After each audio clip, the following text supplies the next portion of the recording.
Hello friend, आप सबका स्वागत है हमारे यूट्यूब चैनल स्टडी टीम में। तो चलिए आज की क्लास शुरू करते हैं और आज की क्लास में हिंदी के 50 महत्वपूर्ण क्वेश्चन सॉल्व करेंगे। तो चलिए शुरू करते हैं।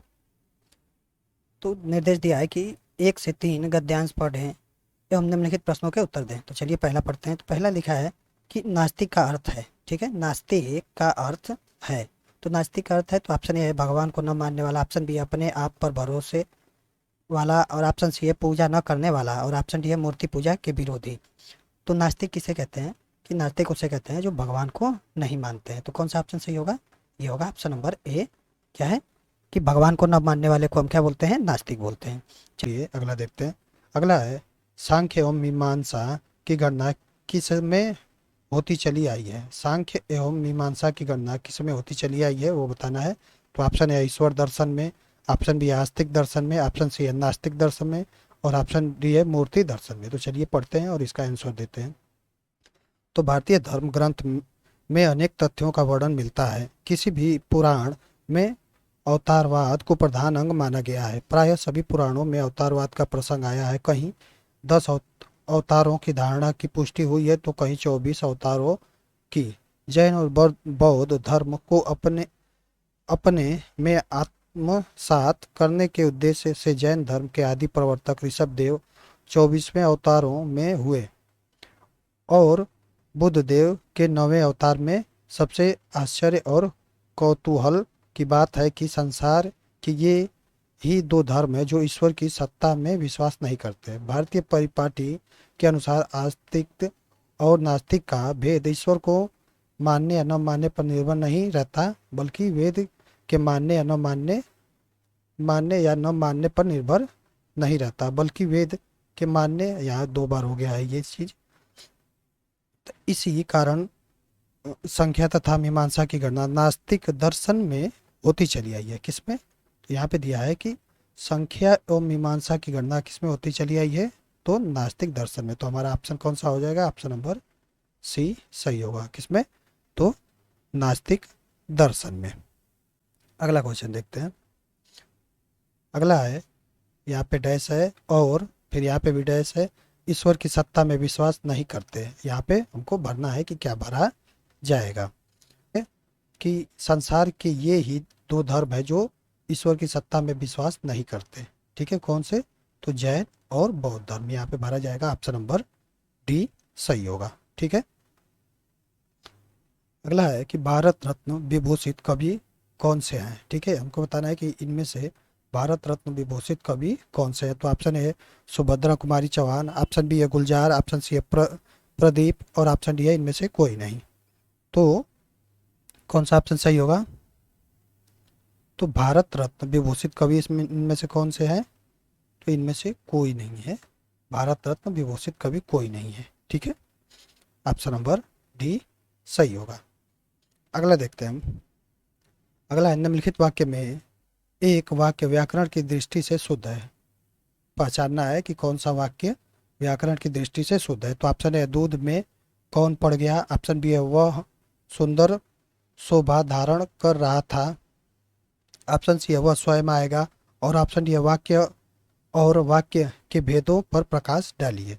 तो इसमें व्याकरणीय रूप से कौन सा वाक्य शुद्ध है? तो इसमें व्याकरणीय रूप से शुद्ध है हमारा वह स्वयं आएगा। ऑप्शन नंबर सी सही होगा। अगला है अनुच्छेद के निम्नलिखित वाक्यों को सही क्रम में लगाएं। ठीक है, हमको ये ABCD 4 अनुच्छेद दिया है, इसको हमको सही क्रम में लगाना है ताकि एक सार्थक वाक्य बन सके। ठीक है, तो अब पहला ऑप्शन है इसका सबूत जिले के विभिन्न स्थानों पर पाए जाने वाले शिलालेख, सिक्के, दुर्ग, मंदिर व अन्य वस्तुएं हैं जिनका संबंध समुद्रगुप्त, चंद्रगुप्त और स्कंदगुप्त के शासन से था। ऑप्शन बी है सिंग्रामपुर में मिले पौराणिक काल के पाषाण हथियार इस बात का साक्ष्य है कि यह स्थान करोड़ों वर्ष पहले से मानव सभ्यता का पालना रहा है। सी है 5वीं शताब्दी में यह पाटलिपुत्र के भव्य तथा शक्तिशाली गुप्त साम्राज्य का हिस्सा था, और ऑप्शन डी है दमोह का इतिहास बहुत प्राचीन है। ठीक है, तो चलिए एक एक ऑप्शन को लेते हैं और इसको हम सार्थक रूप से बैठाते हैं कि कौन सा सही क्रम होगा। ठीक है, तो चलिए पहला देखते हैं कि पहला में क्या है, ए वाले ऑप्शन में कि पहले हमको ए लेना है। तो ए को हम पहले पढ़ते हैं। इसका सबूत जिले के विभिन्न स्थानों पर पाए जाने वाले शिलालेख, सिक्के, दुर्ग, मंदिर व अन्य वस्तुएं हैं जिनका संबंध समुद्रगुप्त, चंद्रगुप्त और स्कंदगुप्त के शासन से था। ये हो गया हमारा पहला। फिर उसके बाद डी वाला लिया है, क्या है कि जिनका संबंध समुद्रगुप्त, चंद्रगुप्त और स्कंदगुप्त के शासन से था। फिर डी लेना है, दमोह का इतिहास बहुत प्राचीन है। डी के बाद सी लेना है, 5वीं शताब्दी में यह पाटलिपुत्र के भव्य एवं शक्तिशाली गुप्त साम्राज्य का हिस्सा था। और उसके बाद लास्ट में क्या है, सिंग्रामपुर में मिले पौराणिक काल में पाषाण हथियार इस बात का साक्ष्य है कि यह करोड़ों वर्ष पहले यहाँ मानव के सभ्यता का पालना रहा है। ये क्या है, ये इसको अगर हम सार्थक रूप से बैठाएंगे तो ये क्या है, बैठ नहीं रहा है, तो ये ऑप्शन नहीं होगा। इसी तरह हम बी वाला देखते हैं। बी वाला है, पहले डी लेना है, फिर उसके बाद बी लेना है, सी और ए। तो पहले हम डी को लेते हैं। डी क्या है, दमोह का इतिहास बहुत प्राचीन है। फिर उसके बाद बी लेना है, दमोह का इतिहास बहुत प्राचीन है। सिंग्रामपुर में मिले पौराणिक काल के पाषाण हथियार इस बात का साक्ष्य है कि यह स्थान करोड़ों वर्ष पहले से मानव सभ्यता का पालना रहा है। फिर उसके बाद सी लेंगे, 5वीं शताब्दी में यह पाटलिपुत्र के भव्य एवं शक्तिशाली गुप्त साम्राज्य का हिस्सा था। इसका सबूत जिले में विभिन्न स्थानों पर पाए जाने वाले शिलालेख, दुर्ग, मंदिर व अन्य वस्तुएं हैं जिसका संबंध समुद्रगुप्त, चंद्रगुप्त तथा स्कंदगुप्त के शासन से था। तो क्या है कि ये वाला हमारा सार्थक रूप से सही क्रम में मिल रहा है, तो हमारा ऑप्शन नंबर बी सही होगा। हम इसको अब एक ही बार में पढ़ते हैं तब और अच्छे से समझ में आएगा। तो पहले आपको डी लेना है, फिर बी, सी, फिर और ए। तो दमोह का इतिहास बहुत प्राचीन था। दमोह का इतिहास बहुत प्राचीन था। सिंग्रामपुर में मिले पौराणिक काल के पाषाण हथियार इस बात का साक्ष्य है कि यह स्थान करोड़ों वर्ष पहले मानव सभ्यता का पालना रहा। 5वीं शताब्दी में यह पाटलिपुत्र के भव्य एवं शक्तिशाली गुप्त साम्राज्य का हिस्सा था। इसका सबूत जिले में के विभिन्न स्थानों पर पाए जाने वाले शिलालेख, सिक्के, दुर्ग, मंदिर व अन्य वस्तुएं हैं जिनका संबंध समुद्रगुप्त, चंद्रगुप्त तथा स्कंदगुप्त के शासन से था। तो कौन सा ऑप्शन सही होगा, ऑप्शन नंबर बी हमारा सही होगा। अगला है, हनुमान जी की पूंछ में लग न पाई आग, लंका सगरी जल गई, गए निशाचर भाग। इस उक्ति में कौन सा अलंकार है, ठीक है। हनुमान जी की पूंछ में लग न पाई आग, लंका सगरी जल गई, गए निशाचर भाग। इसमें हमको अलंकार बताना है कि कौन सा अलंकार होगा। तो ऑप्शन ए श्लेष वक्रोक्ति, ऑप्शन बी काकु वक्रोक्ति, ऑप्शन सी अतिशोक्ति और ऑप्शन डी अन्योक्ति। तो इसमें कौन सा अलंकार होगा, तो इसमें होगा अतिशोक्ति अलंकार। ऑप्शन नंबर सी सही होगा। अगला है, आधुनिक भारतीय आर्य भाषा का काल कब से कब माना जाता है, ठीक है। हमको बताना है कि आधुनिक भारतीय आर्य भाषा का काल कब से कब माना जाता है। तो ऑप्शन है 1500 ईसा पूर्व से 800 ईसा पूर्व तक। ऑप्शन बी है 1 से 500 ईस्वी तक।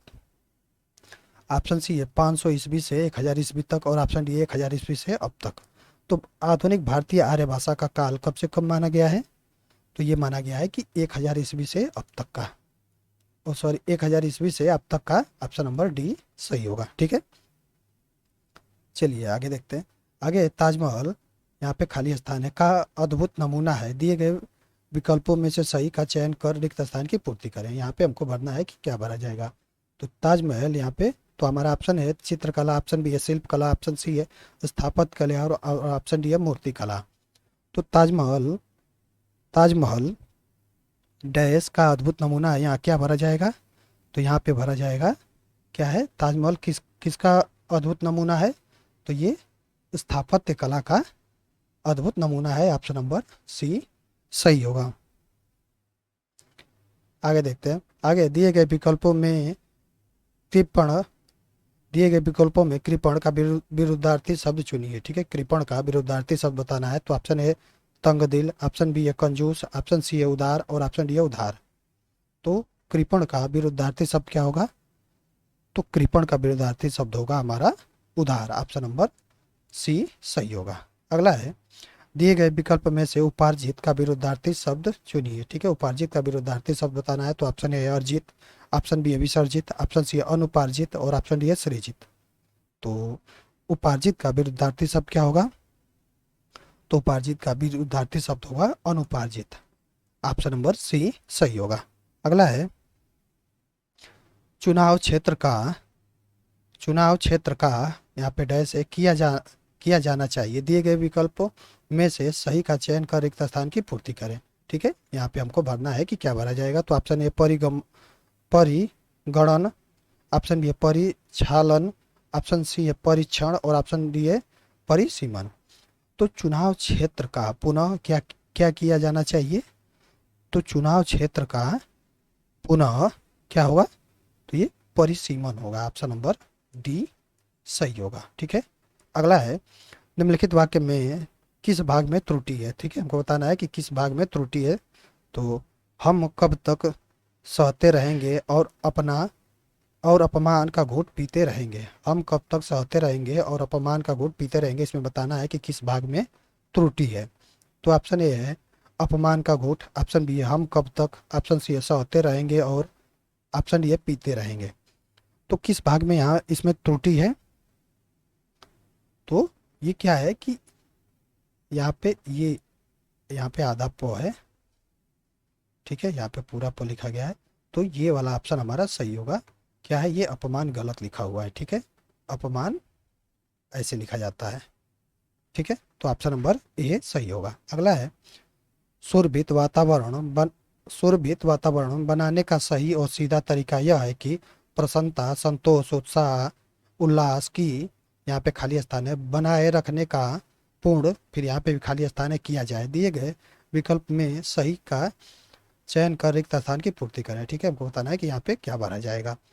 तो हमारा ऑप्शन है अव्यवस्थित प्रयत्न, ऑप्शन बी है मन स्थिति प्रयत्न, ऑप्शन सी है परिस्थिति प्रयत्न और ऑप्शन डी है स्थिति और प्रयत्न। तो यहाँ पे क्या भरा जाएगा वो हमको बताना है। तो चलिए इसको पढ़ते हैं और देखते हैं कि यहाँ पे क्या भरा जाएगा। तो सुरभित वातावरण बनाने का सही और सीधा तरीका यह है कि प्रसन्नता, संतोष, उत्साह, उल्लास की क्या मन स्थिति बनाए रखने का पूर्ण प्रयत्न किया जाए। क्या है? मन स्थिति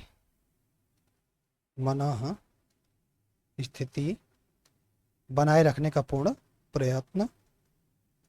ठीक है, तो कौन सा ऑप्शन सही हो जाएगा? ऑप्शन नंबर बी सही हो जाएगा। अगला क्वेश्चन है निम्न वाक्य में एक वाक्य व्याकरण की दृष्टि से शुद्ध है, उसको पहचानना है कि कौन सा वाक्य शुद्ध है। तो ऑप्शन ए है कि राम और सीता वन को गई, ऑप्शन बी है युद्ध के कारण लोग बर्बाद हो गए, ऑप्शन सी है उसने धीमी स्वर में बताया, ऑप्शन डी है उसने कुछ देर से उत्तर दी। तो इसमें व्याकरण की दृष्टि से शुद्ध वाक्य बताना है। तो कौन सा इसमें होगा सही? तो इसमें सही होगा व्याकरण की दृष्टि से कि युद्ध के कारण लोग बर्बाद हो गए। ठीक है, ऑप्शन नंबर बी सही होगा, युद्ध के कारण लोग बर्बाद हो गए। राम और सीता वन गई, यहाँ गई नहीं होगा, राम और सीता वन गए।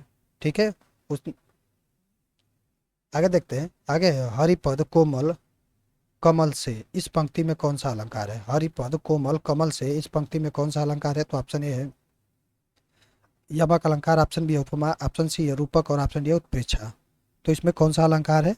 हरिपद कोमल कमल से, इसमें क्या है? तो उपमा अलंकार है, उसमें उपमा अलंकार है। ऑप्शन नंबर बी सही होगा। अगला है दिए गए विकल्प में ऐषणा का समानार्थी शब्द चुनिए। ठीक है, ऐषणा का समानार्थी शब्द बताना है कि क्या होगा। तो ऑप्शन ए अभिलाषा, ऑप्शन बी है लोभ, ऑप्शन सी है प्यार और ऑप्शन डी है लालच। तो कौन सा ऑप्शन सही होगा इसमें? ऐषणा का समानार्थी शब्द क्या होगा? तो ऐषणा का समानार्थी शब्द होगा अभिलाषा। ऑप्शन नंबर ए सही होगा। अगला है घी खिचड़ी होना, इस कहावत का अर्थ बताइए। घी खिचड़ी होना, इस कहावत का अर्थ बताना है। तो ऑप्शन ए स्वाद बढ़ाना, ऑप्शन बी है मकर संक्रांति पर्व मनाना, ऑप्शन सी है पौष्टिकता में वृद्धि होना और ऑप्शन डी है खूब घुलना मिलना। तो घी खिचड़ी होना कहावत का अर्थ क्या होगा? तो घी खिचड़ी होना कहावत का अर्थ होगा खूब घुलना मिलना। ऑप्शन नंबर डी सही होगा। अगला है पंडित बनारसी दास द्वारा लिखित हिंदी की पहली आत्मकथा का नाम क्या है? पंडित बनारसी दास द्वारा लिखित हिंदी की पहली आत्मकथा का नाम बताना है।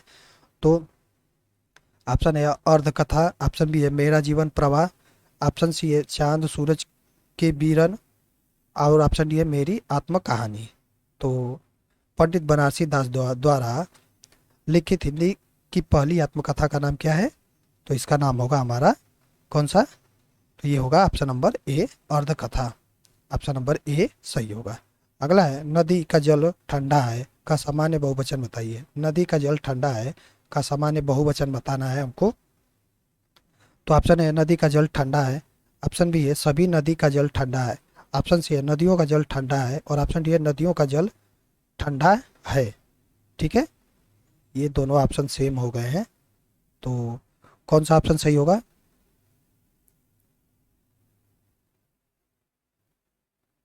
तो ये होगा हमारा ऑप्शन नंबर सी सही होगा।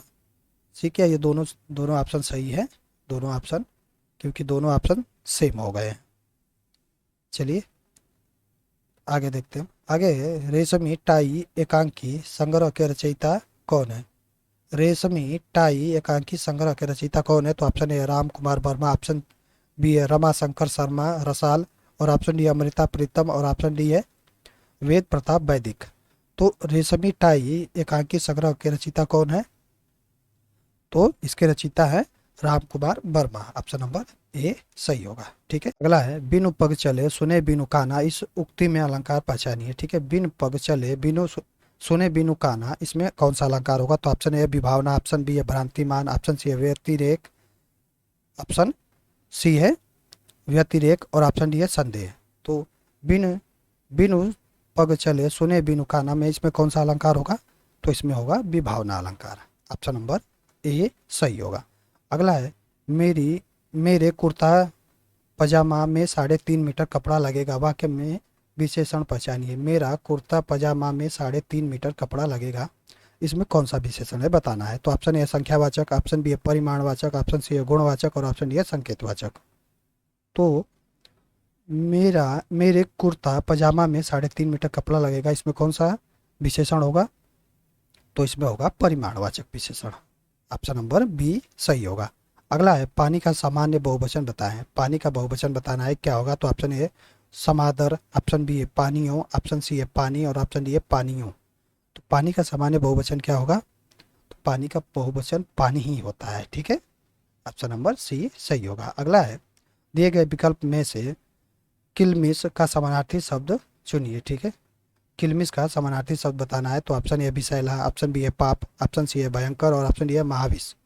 तो किलमिश का समानार्थी शब्द क्या होगा? तो इसका होगा पाप। ऑप्शन नंबर बी सही होगा। अगला है लड़के को बुलाओ का सामान्य बहुवचन बताएं। ठीक है, लड़के को बुलाओ इसका बहुवचन बताना है। तो ऑप्शन ए लड़कों को बुलाओ, ऑप्शन बी है लड़के को बुलाओ, ऑप्शन सी है सभी लड़के को बुलाओ, और ऑप्शन डी है लड़कों को बुलाओ। तो इसका बहुवचन क्या होगा? लड़के को बुलाओ का बहुवचन क्या होगा? तो ये होगा कि लड़कों को बुलाओ। ठीक है, option number D, option number D सही होगा। अगला है हिंदी को विकास प्रदान करने वाली भाषा कौन सी है? हिंदी को विकास प्रदान करने वाली भाषा कौन सी है? तो option A Pali, option B है प्राकृतिक, ऑप्शन बी है संस्कृत, और ऑप्शन डी है अपभ्रंश। तो हिंदी को विकास प्रदान करने वाली भाषा कौन सी है? तो ये है अपभ्रंश। ऑप्शन नंबर डी सही होगा। अगला है निम्न वाक्य में किस भाग में त्रुटि है? ठीक है, हमको बताना है कि किस भाग में त्रुटि है। इसके लिए एक प्रामाणिक कथा प्रचलित है, इसके लिए एक प्रमाणित कथा प्रचलित है, इसमें बताना है कि किस भाग में त्रुटि है। तो ऑप्शन ए है प्रचलित है, ऑप्शन बी है कथा, ऑप्शन सी है इसके लिए, और ऑप्शन डी है एक प्रमाणिक। तो इसमें क्या गलत है? तो इसमें एक प्रमाणिक क्या है, ये यहाँ पे त्रुटि है। ठीक है, अगला देखते हैं हम। अगला है दिल्ली की, यहाँ पे खाली स्थान है, एशिया में यहाँ पे भी खाली स्थान है, स्थान रखती है। दिए गए विकल्प में सही का चयन कर रिक्त स्थान की पूर्ति करें। तो हमको बताना है कि यहाँ पे क्या भरा जाएगा। तो हमारा ऑप्शन है गलियाँ अद्भुत, ऑप्शन बी है नफासत अलौकिक, ऑप्शन सी है धोखाधड़ी अजीब, और ऑप्शन डी है कुतुब मीनार विशेष। तो दिल्ली दिल्ली की, ठीक है, दिल्ली की क्या है? दिल्ली की कुतुब मीनार, दिल्ली की कुतुब मीनार एशिया में विशेष स्थान रखती है। ठीक है, यहाँ पे क्या होगा? कुतुब मीनार, और ये एशिया में विशेष स्थान रखती है। तो कौन सा? ऑप्शन नंबर डी सही होगा। अगला क्वेश्चन है कि क्रोध, यहाँ पे खाली स्थान है, का ही एक, यहाँ पे भी एक खाली स्थान है, छूट गया है, रूप है, दिए गए विकल्प में सही चयन कर रिक्त स्थान की पूर्ति करें। तो ऑप्शन ए नाराजगी सहज, ऑप्शन बी है तामसिकता घिनौना, और ऑप्शन डी है सात्विकता उत्तम, और ऑप्शन डी है आत्मीयता और अन्य। क्या भरा जाएगा? तो चलिए इसको पढ़ते हैं और देखते हैं कि इसमें क्या भरा जाएगा। तो क्रोध, क्रोध क्या है? तामसिकता का ही एक घिनौना रूप है। ठीक है, किसका है?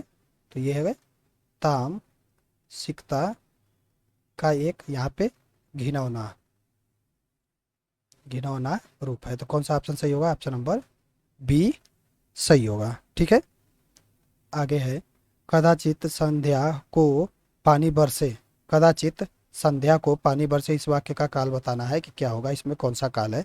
तो ऑप्शन ए सामान्य भविष्य काल, ऑप्शन बी है संभाव्य भविष्य काल, ऑप्शन सी है वर्तमान काल, और ऑप्शन डी है भूतकाल। तो कौन सा ऑप्शन सही होगा इसमें? कदाचित संध्या को पानी बरसे, इसमें कौन सा काल है? तो इसमें संभाव्य भविष्य काल है, क्योंकि संभावना व्यक्त की जा रही है ना कि कदाचित संध्या को यानी शाम को पानी बरसे। ठीक है, अगला है दिए गए विकल्प में से ऊर्जा का समानार्थी शब्द चुने। ठीक है, ऊर्जा का समानार्थी शब्द बताना है। तो ऑप्शन ए है शक्ति, ऑप्शन बी है ईंधन, ऑप्शन सी है ऊर्ध्वार्ग, और ऑप्शन डी है उदग्र। तो ऊर्जा का समानार्थी शब्द क्या होगा? तो ऊर्जा का समानार्थी होगा शक्ति। ऑप्शन नंबर ए सही होगा। अगला देखते हैं हम। अगला है कुछ बच्चे इधर आओ, वाक्य में विशेषण पहचानिए। ठीक है, कुछ बच्चे इधर आओ वाक्य में कौन सा विशेषण है? तो ऑप्शन ए संकेतवाचक, ऑप्शन बी है गुणवाचक, ऑप्शन सी है संख्यावाचक, और ऑप्शन डी है परिमाणवाचक। तो इसमें कौन सा विशेषण है? तो इसमें संख्यावाचक विशेषण है। Option number B sorry C सही होगा। अगला क्वेश्चन है कि मौसम आज कुछ सुहावना सा है, वाक्य में सुहावना शब्द किसका परिचायक शब्द है? ठीक है, हमको बताना है कि यहाँ पे जो सुहावना का प्रयोग हुआ है ये किसका परिचायक शब्द है? तो ऑप्शन ए है क्रिया विशेषण, ऑप्शन बी है विशेष्य, ऑप्शन सी है विशेषण, और ऑप्शन डी है संज्ञा। तो कौन सा ऑप्शन सही होगा इसमें? तो इस सुहावना क्या है? सुहावना किसका परिचायक है? तो सुहावना यहाँ पे क्या है? विशेषण का परिचायक कर रहा है कि ऑप्शन नंबर सी सही होगा। अगला है अग्र का विलोम शब्द है, अग्र का विलोम शब्द क्या होगा? तो ऑप्शन ए पूर्व, ऑप्शन बी है आगे, ऑप्शन सी है पश्च, और ऑप्शन डी है नीचे। तो अग्र का विलोम क्या होगा? तो अग्र का विलोम होगा पश्च। ऑप्शन नंबर सी सही होगा। अगला है घटा शब्द का बहुवचन रूप कौन सा है? घटा शब्द का बहुवचन रूप बताना है। तो ऑप्शन ए है घटाइया, ऑप्शन बी है घटाए, और ऑप्शन डी है घटाओ, और ऑप्शन डी है घटाए। तो घटा शब्द का बहुवचन क्या होगा? तो घटा शब्द का बहुवचन होगा घटाएं। ठीक है, घटाएं ऑप्शन नंबर बी सही होगा। अगला है महादेवी वर्मा का प्रथम काव्य संकलन कौन सा है? महादेवी वर्मा का प्रथम काव्य संकलन कौन सा है? तो option A Nihar, option B है दीपशिखा, ऑप्शन सी है रश्मि, और ऑप्शन डी है निर्जा। ठीक है, तो महादेवी वर्मा का प्रथम महाकाव्य संकलन क्या है, कौन सा है? तो ये है निहार। ऑप्शन नंबर ए सही होगा। अगला क्वेश्चन है कि वे तुम सम तुम उन सम स्वामी में अलंकार कौन सा है? अलंकार का कौन सा रूप है वो बताना है कि वे तुम सम तुम उन सम स्वामी में अलंकार कौन सा है? तो ऑप्शन ए है भ्रांतिमान, ऑप्शन बी है संदेह, ऑप्शन सी है उपमा, और ऑप्शन डी है रूपक। तो इसमें कौन सा ऑप्शन सही होगा? तो इसमें कौन सा अलंकार है? तो इसमें उपमा अलंकार है। ठीक है, ऑप्शन नंबर सी सही होगा। अगला है दिए गए विकल्प में से अनुप्रास अलंकार का उचित उदाहरण पहचानिए। ठीक है, अनुप्रास अलंकार का हमको बताना है कि कौन सा उदाहरण होगा। तो ऑप्शन ए सारंग ले सारंग चली, ऑप्शन बी है कानन कठिन भयंकर भारी, ऑप्शन सी है नवजीवन दो घनश्याम हमें, और ऑप्शन डी है अब जीवन में नहीं जीवन है। तो अनुप्रास अलंकार का इसमें उदाहरण कौन सा है? तो इसमें होगा कि कानन कठिन भयंकर भारी, ये क्या है? ये अनुप्रास अलंकार का उचित उदाहरण है। ठीक है, अगला है कवि शब्द किस शब्द का एक वचन है? कवि शब्द किस शब्द का एक वचन है? तो ऑप्शन ए कवि वृंद, ऑप्शन बी है कवि समूह, ऑप्शन सी है कवि लोग, और ऑप्शन डी है कवि दल। तो कवि किस शब्द का बहुवचन किस शब्द का एक वचन है? ठीक है, हमको बताना है। तो कौन सा ऑप्शन सही होगा इसमें? तो कवि कवि वृंद का क्या है? ये एक वचन है। ठीक है, ऑप्शन नंबर ए सही होगा। अगला है मेरे को बाजार जाना है, वाक्य में किस प्रकार की अशुद्धि है? मेरे को बाजार जाना है वाक्य में किस प्रकार की अशुद्धि है? तो ऑप्शन ए संज्ञा, ऑप्शन बी है वचन, ऑप्शन सी है लिंग और ऑप्शन डी है सर्वनाम। तो कौन सा ऑप्शन सही होगा इसमें? तो मेरे को बाजार जाना है वाक्य में किस प्रकार की अशुद्धि है? तो इसमें क्या है? सर्वनामिक अशुद्धि है, मतलब सॉरी, सर्वनाम की अशुद्धि है। ठीक है, ऑप्शन नंबर डी सही होगा। अगला है लकीर का फकीर, मुहावरे का शाब्दिक अर्थ क्या है? लकीर का फकीर मुहावरे का शाब्दिक अर्थ बताना है। तो ऑप्शन ए पुरानी परिपाटी पर चलने वाला, ऑप्शन बी है सबसे अलग रहने वाला और ऑप्शन डी है बहाना बनाने वाला और ऑप्शन डी है बहुत घमंडी होना। तो लकीर का फकीर मुहावरे का अर्थ क्या होगा? तो ये होगा कि पुरानी परिपाटी पर चलने वाला। ऑप्शन नंबर ए सही होगा। अगला है प्रथम विश्व हिंदी साहित्य सम्मेलन, यहाँ पे खाली स्थान है में, फिर यहाँ पे भी खाली स्थान है में, आयोजित किया गया था। रिक्त स्थान के लिए उचित विकल्प का चयन करें। ठीक है, तो हमको बताना है कि यहाँ पे क्या भरा जाएगा। तो हमारा option A 1945 Udaipur, option B 1975 Nagpur, option C 1910 Varanasi और ऑप्शन डी 1955 दिल्ली में। तो प्रथम हिंदी विश्व साहित्य का सम्मेलन कब हुआ था? तो ये हुआ था 1975 में। कहाँ पे? तो ये नागपुर में हुआ था। ठीक है, तो प्रथम विश्व हिंदी साहित्य सम्मेलन सन 1975 में नागपुर में आयोजित किया गया था। तो कौन सा ऑप्शन सही होगा? ऑप्शन नंबर बी सही होगा। ठीक है, अगला है कि निर्देश 45 से 47 निम्नलिखित गद्यांश को पढ़कर नीचे लिखे प्रश्नों के उत्तर दीजिए। ठीक है, गद्यांश पढ़ना है और इसका उत्तर लिखना है। तो क्या है कि 45 नंबर क्वेश्चन है कि गद्यांश में प्रयुक्त आचार शब्द से क्या तात्पर्य है? ठीक है, आचार शब्द से क्या तात्पर्य है हमको बताना है। तो ऑप्शन है मनन, ऑप्शन बी है तर्क, ऑप्शन सी है चिंतन और ऑप्शन डी है व्यवहार। तो चलिए पहले इसको हम गद्यांश को पढ़ लेते हैं एक बार, फिर उसके बाद इसका आंसर देंगे। तो नैतिकता हमारे लिए सामाजिक मापदंड उपस्थित करती है क्योंकि वह उचित और अनुचित का ज्ञान कराती है। नैतिक नियमों में चरित्र निर्माण की महत्ता पर जोर दिया जाता है और उन्हें मानने वाले कर्तव्य की भावना से प्रेरित होकर व्यवहार करते हैं। नैतिकता में न्याय, पवित्र, औचित्य व दृढ़ता समाहित होती है। नैतिकता आत्मा चेतना से प्रेरित होती है। नैतिकता का आधार मनुष्य के जीवन मूल्य होते हैं। नैतिकता आचार शास्त्र के बहुत निकट है। नैतिकता से ही धर्म की अवधारणा भी संभावित है। धर्म अक्सर नैतिक सिद्धांतों का समर्थन करता है। आवश्यक नहीं कि सभी प्रकार के नैतिक व्यवहारों की प्रकृति धार्मिक हो, कई नैतिक धर्मनिरपेक्ष भी होते हैं। तो यहाँ पे क्या दिया है? आचार। आचार शब्द का तात्पर्य क्या है यहाँ पे? तो यहाँ पे आचार शब्द का तात्पर्य है क्या? व्यवहार के बारे में। ठीक है, ठीक है, व्यवहार के बारे में। ऑप्शन नंबर डी सही होगा।